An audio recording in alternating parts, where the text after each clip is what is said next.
7:30 a.m., 103.9 FM, Jocks Huntsville. This is Off the Bench. We are having some technical issues over at the radio station, so we will get live there as soon as we can. But right now, we still have stuff to attend to. Army, Navy, it is that type of day. The military branches are facing off against each other and splitting the country apart. Yes. And it is this is one of the better ways, as we have some, I guess, a little bit of disagreements across the board that is acceptable in today's world. And it's going to be a fun day. Always a fun day when the branches are facing off against each other. Not only that, of course, the news, Sherrone Moore fired from Michigan for other than football-related issues. We are live here at Dave's Hot Chicken in Madison here. I think we got to go live as somebody was walking by there. We did. We got a War Eagle chant coming at us. But it's going to be a fun day. Talking some football this morning. Of course, not a big day for college football. In fact, a lot of people are thankful for a bye week, especially Alabama fans with the injury concerns all over the roster there and all around the college football playoff. The thankfulness of a bye week is coming in, preparing next week for a huge sum of games that not only provides the future for their respective programs, but as well as the college football playoff world and what's going to happen with the future of the bracket. Yes, sir. It's not completely just one game today. As big of a deal as Army Navy is, and it always should be. And I think we've discussed multiple times. Probably should be the start of the season and be a standalone game. But don't sleep on the absolutely wonderful Buckle Up LA Bowl later this evening. If you're listening to us live from LA, make sure you buckle up. How did Buckle Up get enough money to put on a bowl game? But I guess here we are. It's Boise State, Washington. I'll tell you what. I wish we had the LA weather here right now. Yeah. It's freezing, it's cold, and we're breaking it out here. Dave's Hot Chicken. Hopefully we get some warm breeze of air or something like that. I don't think the weather's going to change dramatically like that, but we would be thankful if the weather gods did that for us. Man, there's more than one game today. You got South Carolina State, CFP Prairie View A&M Panthers. Hey, that game's on at 11 o'clock on ABC. Hey, you never sleep on the PV Prairie View A&M Panthers. We're just thankful for some college football. Anything this time of year. That is the Cricket Celebration Bowl. The Cricket Celebration Bowl. There's nothing wrong with that. Hey, I thought we didn't let FCS teams in bowl games. I think that is not the league that we normally cover. That's not it. Who are they playing? Prairie View and who? South Carolina State. South Carolina State. Hey, man, okay. One team's 9-3, one team's 10-3. They're probably loving it if they're on the 11 a.m. kickoff on ABC. 100%. There's nothing wrong with that. Kelsey, are you busy in a couple of weeks? I was going to try to get 11 people together to go play in the Birmingham Bowl. Oh, well, maybe. We'll see. I hear they need another team. They were desperate for another team. And, they are. And nobody wanted to go play in Birmingham, which leads me back to a conversation we had on the air where you two fine gentlemen told me how important the bowl games were. And then we had 7 teams back out, and we couldn't beg a team to play in the Birmingham Bowl. This new trend of these college football teams not wanting to play in bowl games, not just the players anymore. We've moved to a whole new team aspect that is absolutely horrible for the game of college football, okay? It's being led by powers such as Notre Dame, okay, Auburn. Who else was on that list? I mean, you had UCF led by Scott Frost. These programs just don't think they're good enough to play in a bowl game anymore. And not saying good enough in talent-wise, but good enough with ego-wise. And they wanted to complain about, I'm sorry, we've discussed it. If this is supposed to be about the kids, all the seniors, not just the Pops brought up, the Notre Dame's band, their cheerleaders, their fans, the moms and dads of these young kids, especially the seniors or the juniors who think they're going to go off to the league next year. or even the ones that are like, hey, I got to play at Notre Dame, I'm going to transfer, because I'm not getting any play time. But Yeah. They all thought they were going to get one more game, at least, minimum. So is there something else to truth in this? I'm going to connect this to the Michigan situation. Did the AD of Notre Dame not only take into account what happened with college football playoff, and they got, their heart hurt by that, right? Not only that, is Marcus Freeman sitting there saying, okay, yeah, I agree with this, because guess what? Mr. Jimmy Sexton, I don't know if Jimmy Sexton's the agent for Marcus Freeman. I'm assuming he is. He's for everybody else. He's everybody else.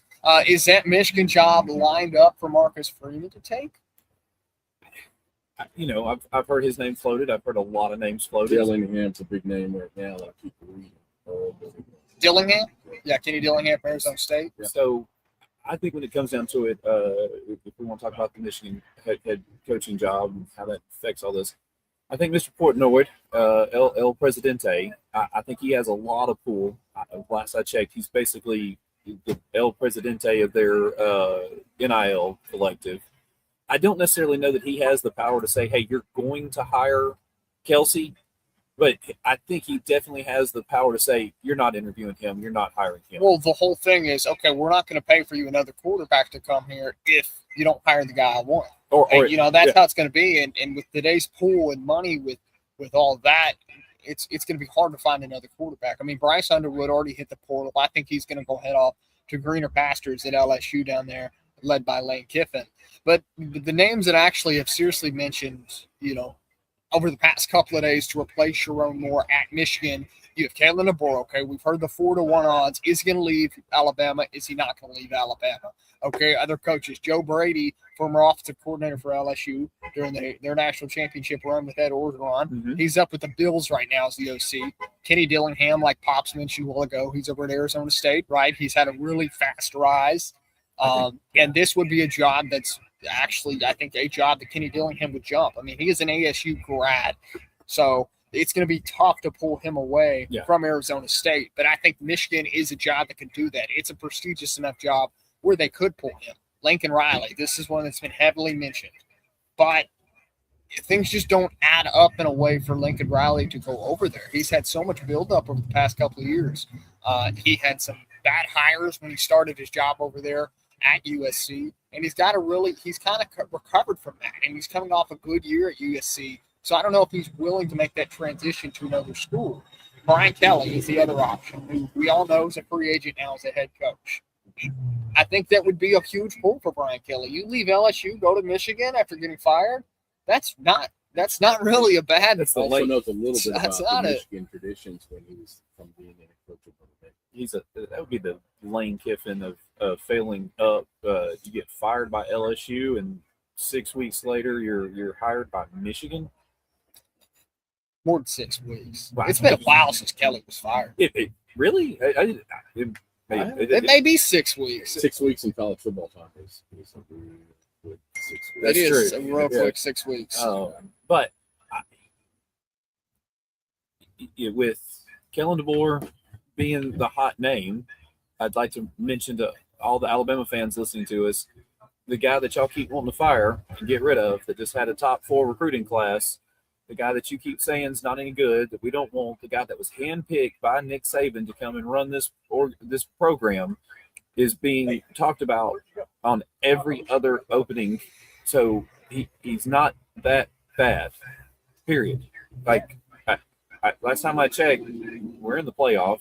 They only take 12 teams. Look, and 10-win season. It's according to Lane Kiffin, it's good to be wanted. Yeah. But it's also another thing to be wanted and actually leave for that job. Okay. But, to the same point, this whole rumor about Kalen DeBoer, and I'm going to unpack this whole thing because I think I've got this kind of figured out on, I don't think he's leaving, and I'll tell you why, okay? So Jimmy Sexton, as we know, he is the kind of epicenter of what happens in college football when head coaches go somewhere. He's like the Don. Agent extraordinaire. Agent extraordinaire, right? He manages guys like Kalen DeBoer, like Clark Lea, Lane Kiffin, formerly of Nick Saban. He is the guy to go to when talking about, hey, we want your guy to be our next head coach. Okay, he is that guy.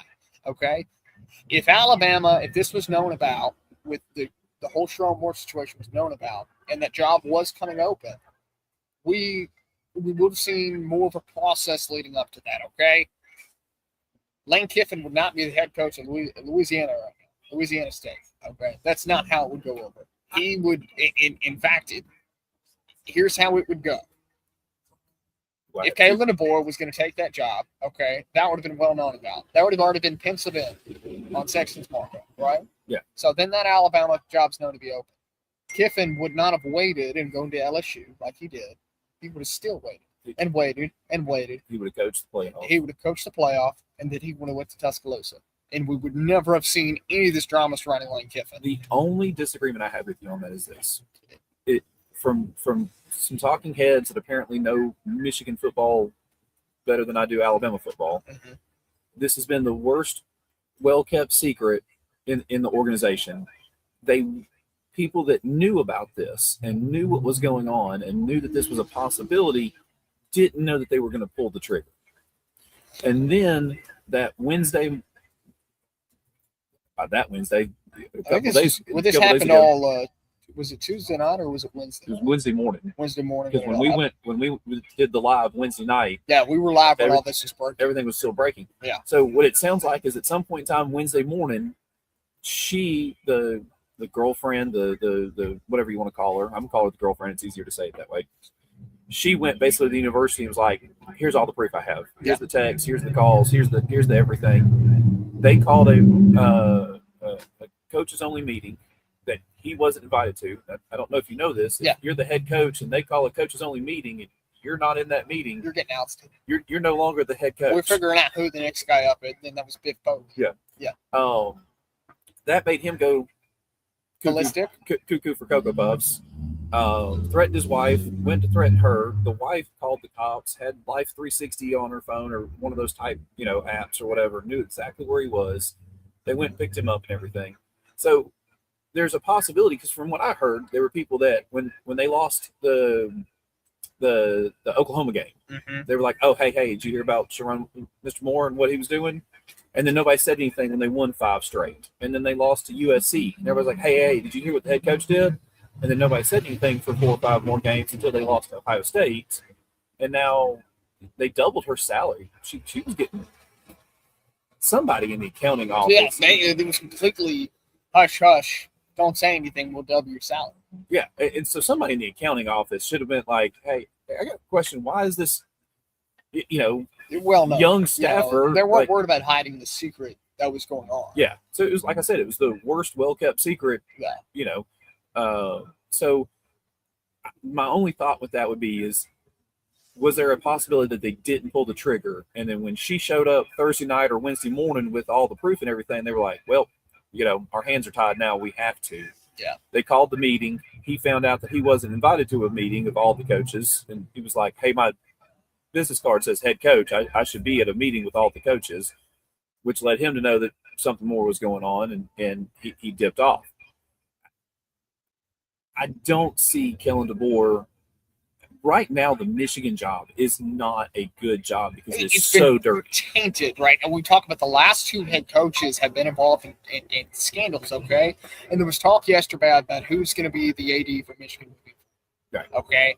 To my knowledge, I never saw what was going on with that. What was the future of that? To my knowledge, the AD is still there. So with that, okay, with the AD still being there, who's been tainted as well, he said the last 2 head coaches of his head coaches, they've had scandals. Okay, so Michigan is a very, very hard job to jump to right now. No matter how prestigious the university is, how good the athletic department has been in the past, how good the football team has been in the past, you're a head coach jumping from that school. Look, you got 2-to-1 odds right now that there's going to be a scandal happen under you. Oh, yeah. Especially with that whole athletic department still over the top of his head. There's going to be something going on that you're going to have to worry about and turn your back the whole time. So if you're Kalen DeBoer, the biggest problem you have right now is the fans want to oust you. Half the fans want to oust you when you lose the games, okay?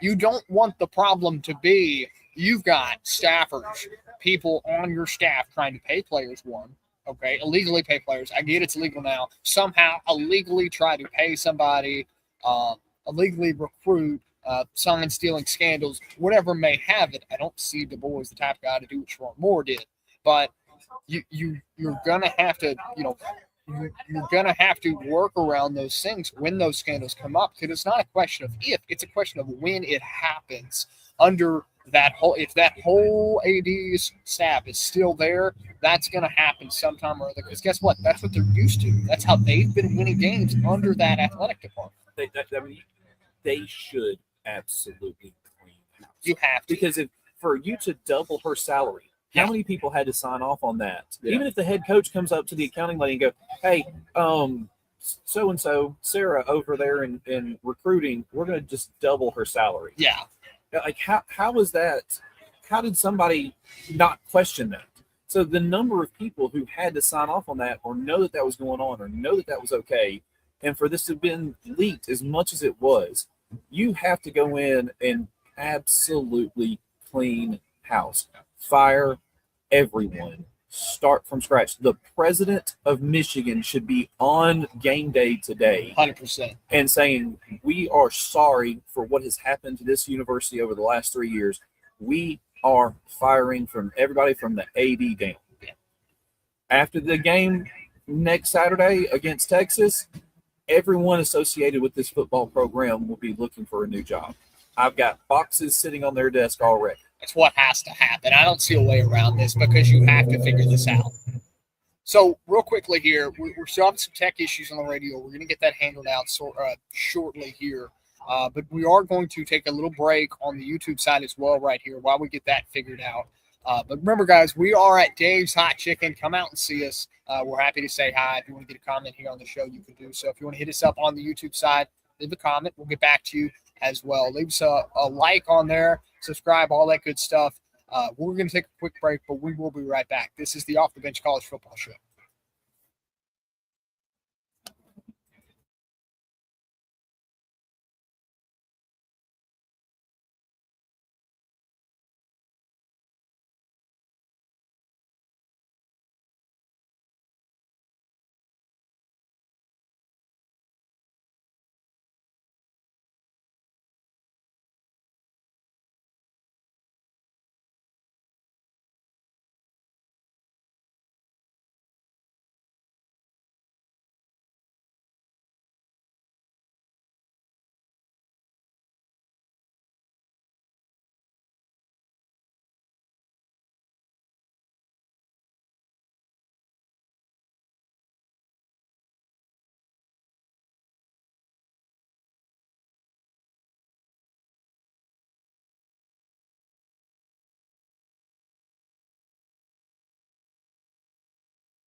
bring in the Dave's Hot Chicken. I'm bringing it in. All right, you guys are in. You're back on.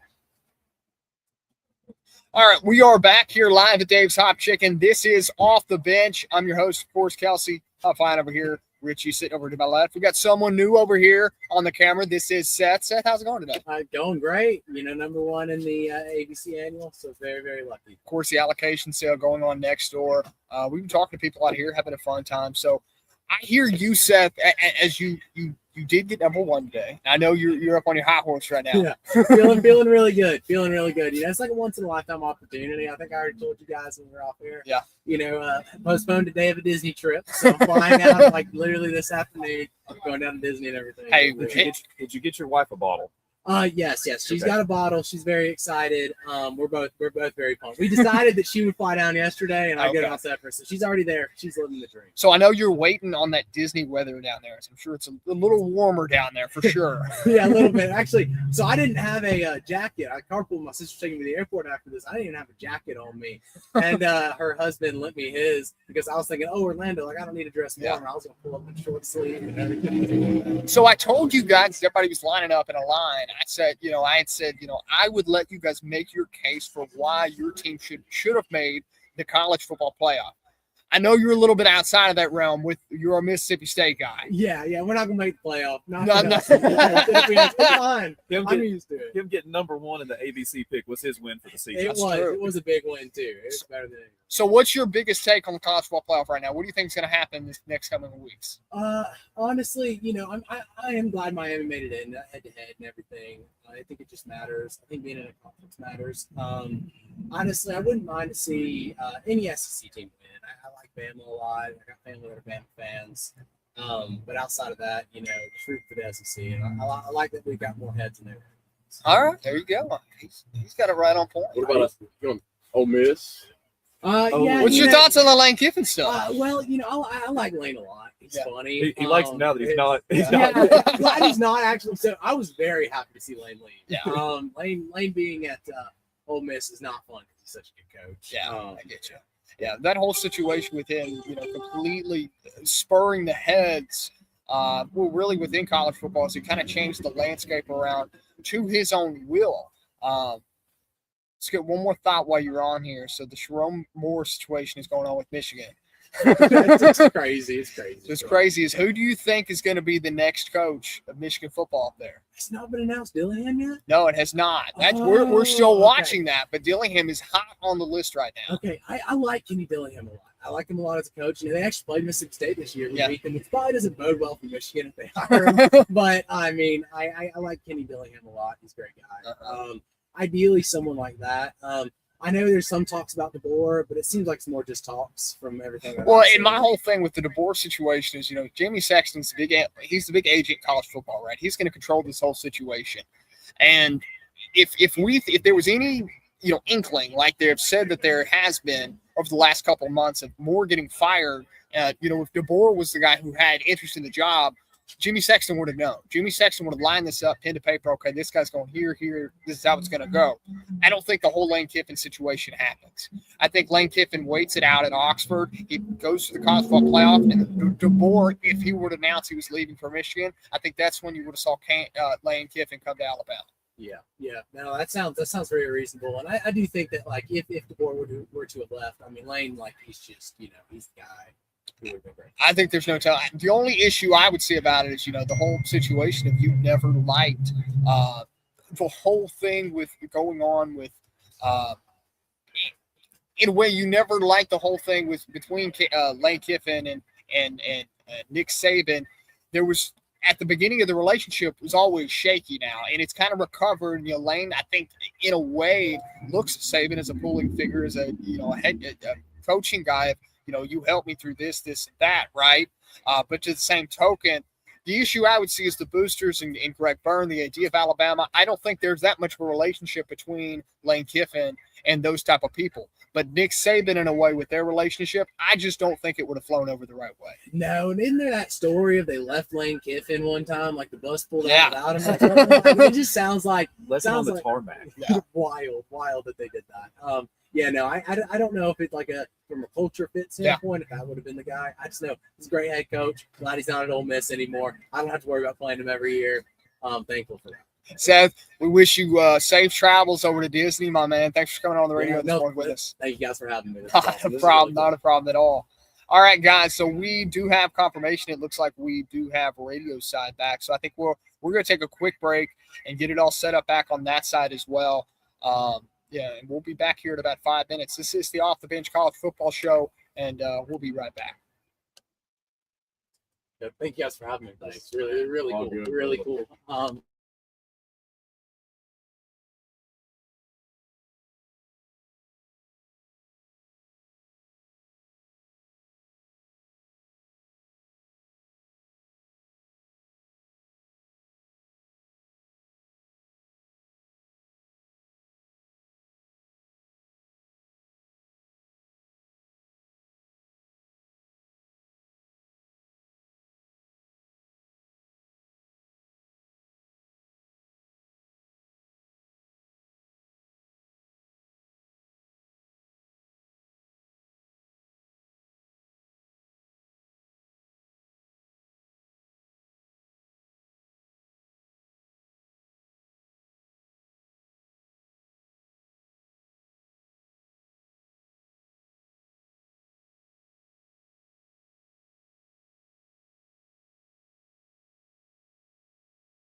The bench. We are live here at Dave's Hot Chicken, right in Madison, heart of Madison right now.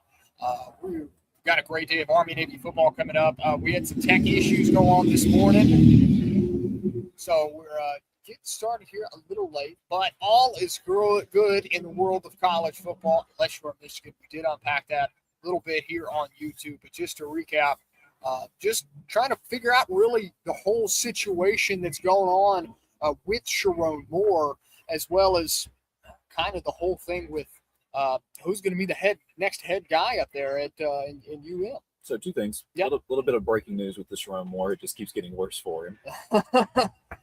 Multiple sources are reporting that a lady that has a fan page, yes, has came out with the receipts that Mr. Moore was texting her during halftime, trying to see what she was doing later.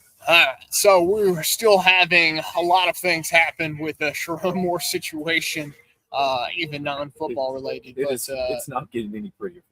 Like we were saying on YouTube, now that we're on the radio, that they're going to have to clean house at Michigan. Yeah, the dirtier and uglier this gets, and the more this stuff leaks out, and the more and more for Sherrone Moore, the more problems, the more they're going to have to clean house. See, and I don't see any way that is not the case, okay? Because you're trying to attract, and from my knowledge, the AD is still employed by the University of Michigan, and there was talks yesterday, maybe they move on from him, go in a different direction, but that was never confirmed, right? So now there's talk now of if he's staying on, okay, you have to come to the realization that a head coach that's stepping into that position has to realize what has happened with the past two head coaches there, okay? You have to realize with both Jim Harbaugh and Sherrone Moore that both of them have had scandals, okay? Football related or not, it's still scandals, okay? That AD has two of those on his record. So you have to sit there and say, if Kalen DeBoer is going to jump up there, the worst he's got to think about is fans trying to oust him after every loss, okay? But you got worse things to worry up there in Michigan because everybody on that staff, former staff, okay, they're going to be under scrutiny because they're tied to that, okay? You have to realize DeBoer or Dillingham or whoever's going to take this job has to keep looking over his shoulder and seeing, okay, well, let's get audits on recruiting. Let's get audits on this. What's being paid here? What's being paid here? You have to control all of that because guess what? All that is under the watch of your legacy. I'll give you a hot take. You ready? Mm-hmm. I warned you. I had one for you, and I was waiting until we got on the radio so I could get your straight up, unbiased opinion. Okay. Kellen DeBoer is the next head coach at Michigan, and Nick Saban will coach the bowl game. Disagree. Whoa, no. Nick Saban will sign a 1-year contract and will coach Alabama next season to help them transition to the next coach. He will not disagree. I don't think it'll happen. I don't think there's a setup. You would have seen a setup from Jimmy Sexton saying, not really saying, but you would have seen the setup of, kind of where the direction is going with the head coaches around the country. Like I said, you would have seen this happen if this was known about, like it had been known about. You would have seen that Jimmy Sexton penciled a name for DeBoer at Michigan, okay? Then you're penciling in a name for who's going to Alabama. And the next guy at Alabama would have been Lane Kiffin, okay? Barring, I get it, Burn, not great relationship there. But Nick Saban and Kiffin have a great relationship, okay? I could see it happening all day. The Kiffin situation would have never happened. He would have waited till after Oxford, the season ended over there in Oxford, rolling through the college football playoff, and we would have seen a more natural transition from everybody involved. The only thing I'll say about that is, Richard, let's think about this. Let's say that pan. Let's say Kalen DeBoer goes to Michigan. Saban comes in, coaches this year's bowl. At least one. Okay, at least one. We get to go to Indiana. We make that run. We're good. And then he sticks around for a year for transition. Does that set it up for Dabo? Ooh. They do want him out at I pushed the Dabo stuff this morning off the air. I think Dabo, you wouldn't hire Gruden. He's not experienced enough in college football. I bring Nick Saban in as head coach for 1 year. Well, you could put Gruden on the staff? Bring Gruden in as the offensive coordinator. Or just a staff member, you think Rob leaves and goes to Michigan with DeBoer? I don't know. Tell me I'm crazy. No, I don't think you're crazy. I just think it's a little out there to think this. I think the favorite for the job right now is Kenny Dillingham going up there to Michigan. He's an Arizona State alum. I understand that. But at the same time, you're talking about a Michigan job. That's his next biggest bet. Okay, that's the one job that's going to pull him away is the University of Michigan. Somebody prestigious like that, like an Ohio State, Michigan, maybe a Florida team. I would agree with you 100% if it was clean, but right now it's not clean. It's not clean. There's too many issues with the University of Michigan right now that it's not clean at all. But I just don't know if there's enough to sit here and say, it's going to be set up for Dabo Swinney to come to Alabama. I don't think that's what's behind this whole thing. I think you would. I think Nick would pick somebody. He would take over the head coaching for 1 year. He would bring in somebody as an analyst, as he has, for the last 17 seasons that he was head coach, and have analysts or whoever, and basically bring them in as, okay, I'm set. I set it up for DeMoore. He wasn't able to knock it down, so I'll set it up again for the next guy, and I've done everything I can. So why does Nick Saban keep getting brought up on this show? That's the question. Because Nick Saban is the epicenter of college football. And he also still has an office in Bryant-Denny Stadium. It's not like he's got to go too terribly far. No, he does not. And when I say epicenter of college football, Nick Saban, everything really revolves around. He's got a lot of power in college football. And it's not just us sitting here as Alabama fans. Who are they going to on the college football playoff committee to talk about these things? Okay. That I get it. Okay. I get Kirk is on there. I get, all the guys are on there, but Saban's kind of the outsider looking in, and he's been the guy that they want to be a commissioner of college football. Yeah. He's the epicenter who has the power in college football. And I will tell you this, and the thing that people hated about Nick Saban was that he would complain. He complained about the RPO.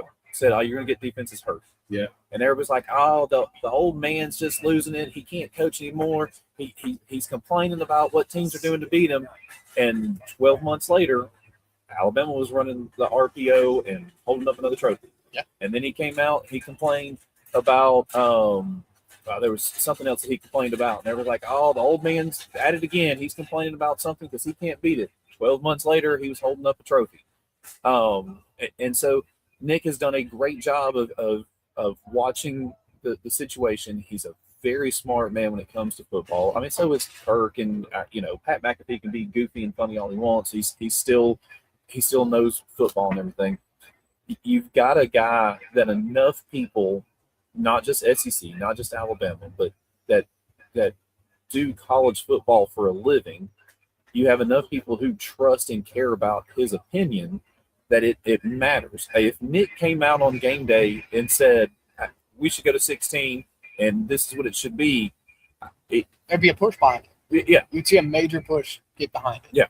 100% agree. The commissioner of the SEC trusts him. The commissioner of the Big Ten trusts him. And that's, it would not surprise me. Lord, I know we don't talk politics here, but at one point in time, he sat down with Trump about college football and everything. There was a whole, joke about making him the czar of college football from the White House. Saban had been truthfully and honest, though. He does not want to be the commissioner of college football. I think he doesn't want the title, but he loves having that power where if he says something, they're like, "Oh, Nick said what? Okay, we'll listen to that." I had the pleasure of not getting picked first for the ABC bourbon drop today, and I got to camp out and hang out with some awesome people and sit back. We actually had some discussions about college football and had a long conversation about the playoff and what it would actually take to make this thing work, because you can't just say, "I want the 16 best teams," because then the ACC doesn't sign off on the dotted line. Yeah. The Big 12 doesn't sign off on the dotted line. There's so many people that you got to make happy.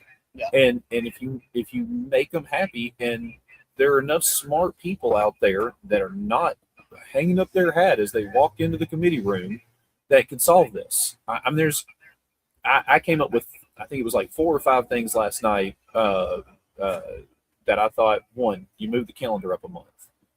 2, you remove the early signing day. We go back to February signing day. 3, you go to a 16 team, the 4-4-2-2-4 format. I think you make the non-power 4, whatever you want to call them, the conference of 5, everybody else, they get a 16 team playoff as well. And to make a big deal about it, the championship game, we're going to move it to Saturdays. Why in the world college football plays on a Monday night for its championship game? It's the dumbest thing college football does. We're going to move it back to a Saturday. The championship game is going to kick off at 7:30 Central Time on ESPN. But at 2:30, you're going to have the group of 6. You're going to have Tulane versus JMU for the national championship of the second division. That game will end, and then we're going to go live for an hour and a half with Kirk and Nick and Pat McAfee taking his shirt off and doing what Pat McAfee does. And so instead of us waiting all day on a Monday and us having to go to work on Tuesday, you move it to Saturday. You make a day of it. You actually make games of it that matter, and you actually solve it and make it better for the fans. There's more money into that because you got more games that matter. And it's simple. Like, if it's all about the money, then let's do the stuff that actually makes money. Well, and I think we're going to break this down more on the other side, but I think at the same point is people have to remember, there's this whole push that, we don't want the group of 6 teams in. I know Pops has made that push. James Madison and Tulane have no business being a college football playoff, which I agree to a point. We also have to realize that the group of 6 are not going to sign off on any college football playoff related anything if they don't have a shot to get a bid in it. Okay. And we saw a good group of 6 teams last year, Boise State. That was a good playoff ready team, not necessarily a national championship ready team, but they were a playoff ready team through and throughout. They could compete in the college football playoff. Not saying they could compete in a national championship level style game. Okay. We've had it and seen that, but you will never get the group of 6 to sign off on anything that they're not going to have any kind of input. When you had a game like the group of 6 had a couple of weeks ago with Ole Miss and Tulane, right? And that's a rematch game. 35 points. Yeah, and Ole Miss won by 35. I get it. Tells you. But you never see it to where it's signed off on. I'll give you 2 things to argue against you. One, you got a chance. Be in the top 16, and you can play in it. I'll set that right now. Or if you really want, if you got to have it to sign off so people don't get sued, 4-4-2-2-1-3.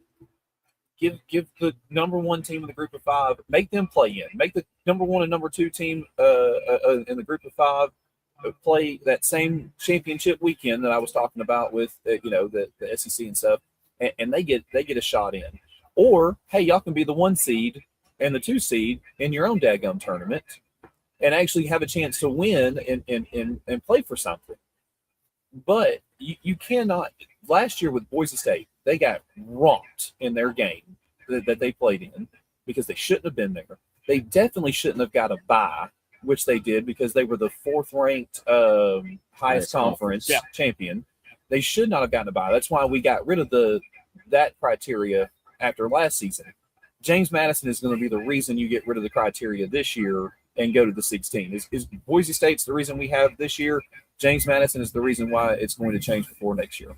Well, I mean, let's just back up a minute. I know we talked a little bit about this, but if Miami would have just taken care of business in the ACC, we wouldn't have had this issue. Miami or Georgia Tech. Well, I even discussed this last night. The first thing the ACC should have done, and I think all the conferences should do, is instead of having these stupid rules of tiebreakers and stuff, your conference champ, if that's what you want to do, you don't want to go to my 4-4-2-2-2 plan. The conferences need to agree. The SEC comes out. There is no number 1 and number 2. It's the 2 highest ranked teams when the last poll comes out. Period. That's who goes to Atlanta. That's who plays. And that solves the ACC problem that we had this year. But what you're doing there is you're looking at what would have fixed this year's problem is if Miami and Virginia would have played each other. So, okay, I'm going to break down a different point on the other side because we do have to take a break. But leading off on this, do we not think that the committee is moving toward a direction to actually get the best 12 or 16 teams in the playoff? Look at how they directed the playoff this year, okay? And now this whole Notre Dame situation where they have an MOU saying if they're in the top 12, That's setting up for something. 7:30 a.m., 103.9 FM, Jocks Huntsville. This is Off the Bench. We are live here at Dave's Hot Chicken over in Madison, right off 72. We are going to take a quick break. This is the Off the Bench College Football Show. You saw where the conferences are saying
off 72, breaking down really the college football playoff structure right now. We're going to get into Army Navy a little bit more here in the second hour. What? By the way, if you're in the YouTube comment section right now, give us who you got, Army or Navy. We're not doing formal pick'ems this week because there's only really one game. So Army, Navy, give us who you got, who you're taking in this one today. Pops has got Navy. Well, Pop's got Navy. Yeah. I'm taking. No question about that. Just to give Pop somebody to have to get onto if they win. I'll take Army plus the 6. So we left off in the final or in the last segment here.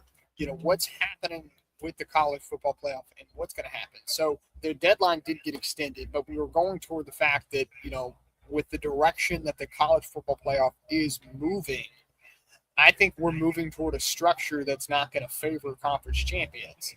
I think we're going to move toward a structure where you will have the top 12 or top 16 teams in the playoffs. Okay, we're moving towards the fact that this year they put in place, they got rid, they went more toward a direction of, we're not going to rank the conference champions inside the top 4. And now we have this MOU from Notre Dame that if they're the top 12 next year, they automatically get in the playoff no matter what.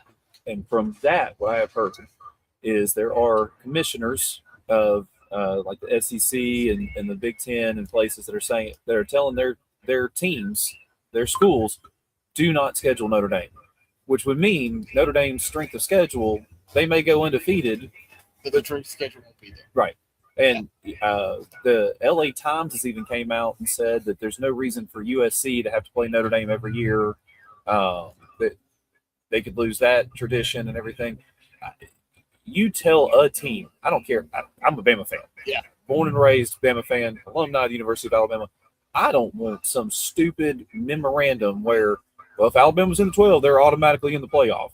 That's the dumbest thing for any team to get that. Because then, okay, cool, we'll just schedule UAB and, we'll go independent. If you're going to do it as one school, I think you might be moving into the direction of doing it for all schools. Within the top 12, you are in the college football playoff. Yeah, I mean, how is the University of Alabama not going to sue that? No, Alabama's 11, Notre Dame's 12 at the end of next year, and the conference champions are supposed to be in, and Alabama gets left out at 11 because Notre Dame got some secret handshake deal in the back room. That they got moved. Or the argument could be, okay, we're going to 16, okay? Yeah. Who cares? Okay. If you're going to be in the top 12, yeah, we'll go ahead and give you the MOU. We're tired of fighting about it. If you're in the top 12, okay, fine. We're going to be at 16 schools anyway, and that's the quiet part out loud. That's a great point. Okay, so I think it's either one or two directions. Either we're going to we're just going to say straight up 12 teams in the playoff or 16. That's how it's going to be. Okay, we're not doing the whole conference championship. That doesn't mean anything. Okay, which I don't think the group of 6 or possibly the ACC would sign off on. But if they don't, the SEC and the Big Ten just say have a nice day. That's the whole thing. I don't think that'll ever happen. I think it will. I don't think it could or will ever happen. Okay. Or we could just be moving to 16 schools, and the committee's just tired of arguing with Notre Dame about it. Said, fine, if you're in the top 12, it's not going to matter anyways. You're going to be in. Yeah, that's a great point. I didn't think about that at all because if you're right, if we go to 16 and you're number 12, cool, you're in. Doesn't matter. We're trying to talk about this. 7:30 a.m. 103.9 FM, Jocks Huntsville. This is Off the Bench. We're going to take a quick break here, and we're going to be back right at the top of the hour. This is the Off the Bench College Football Show live at Dave's Hot Chicken.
7:30 a.m. 1039 FM, Jocks Huntsville. This is Off the Bench. We're live here at Dave's Hot Chicken, right off 72.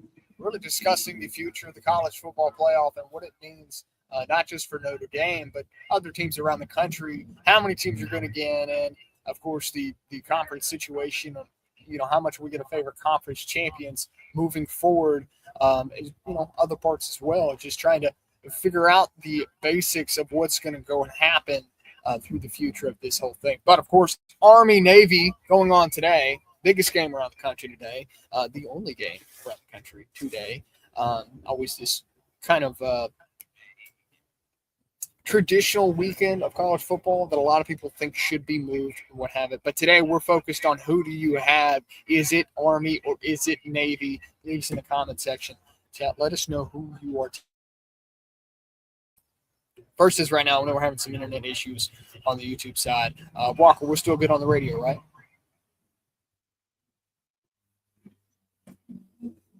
No confirmation. We are. I think I heard something there. I think we're good. Sounded like something. There we go. Okay, there we go. We are good here. Okay, so since we don't have an actual pick on it. Yeah, we don't. Obviously, you can pick Army-Navy. Yeah. Let's pick who has the more rushing yards, Army or Navy. I would say passing yards, but I think that one automatically goes to Navy. You could do something silly like penalty yards, because this is usually one of the very few penalized games. That is one of the great things about this game. Yes, you may not have all the 5 stars that you have in an Alabama, Georgia, or a Michigan, Ohio State game, but the discipline that you get on this field, on and off this field, as a matter of fact, is part of the draw of this game. So, you usually get a very low penalty, run the ball, hit somebody in the mouth, and then play my fight song second.